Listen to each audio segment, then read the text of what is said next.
Hello guys! Setting an alarm on your Windows computer is quick and easy. In this short video, I will show you how to do it in just a few simple steps. First, open the Search tab by pressing the Windows key, or just click at the bottom left of your screen. Now you need to go into the Clock app.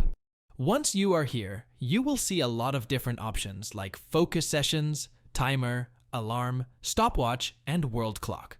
The one we are looking for is obviously Alarm, so we just click there.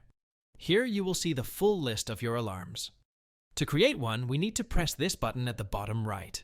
Right here, we can set the time for your alarm by clicking on the hours and minutes and adjusting them to your desired time. You can choose between AM or PM. Once you've set the time, you can customize the name of this specific alarm. In my case, I will change the name of this alarm to Workout, so it will remind me to work out at 9 AM. Now you can choose the days of the weeks you want this alarm. In my case, I want to have this alarm enabled on Mondays, Wednesdays, and Fridays. Right here, you can customize the sound you want for that alarm.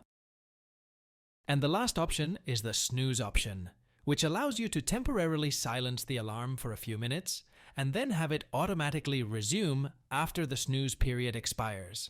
In my case, I will leave it at 10 minutes. Now just save it.